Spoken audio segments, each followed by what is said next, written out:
ન્યૂટનનો પ્રથમ નિયમ. પ્રત્યેક પદાર્થ પોતાનું હાલત જાળવી રાખે છે. જો તે ઊભો છે તો ઊભો જ રહેશે, અને જો તે હલતો હોય તો એ સમકક્ષ ઝડપે અને સીધા માર્ગે આગળ વધતો રહેશે, જ્યાં સુધી કે તેની પર કોઈ બાહ્ય બળ કાર્ય ન કરે. ચાલો હવે એને સમજીએ. ધરીએ કે ટેબલ પર એક લાકડાની ગોળી મૂકેલી છે. જો કોઈ એને ન ધકેલી તો શું થશે?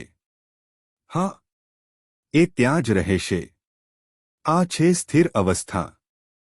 હવે બીજી સ્થિતિ જુઓ. તમે ફૂટબોલને લાથ મારો છો. એ સરકી જશે, પણ થોડીવારમાં અટકી જશે. શું એ પોતે અટકી ગઈ? ના. એટલે કે જમીન પરનું ઘર્ષણ એટલે બાહ્ય બળ, જેના કારણે બોલ અટકી ગઈ. આ નિયમ આપણને શીખવે છે કે કોઈ પણ પદાર્થ પોતે હલતો નથી અથવા પોતે અટકતો નથી. બદલાવ માટે હંમેશા કોઈ બળ જોઈએ.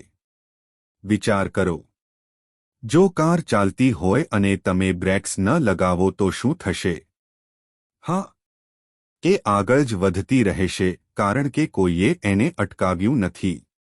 આ છે ન્યૂટનનો પ્રથમ નિયમ, સરળ, સાફ અને વૈજ્ઞાનિક રીતે સાબિત.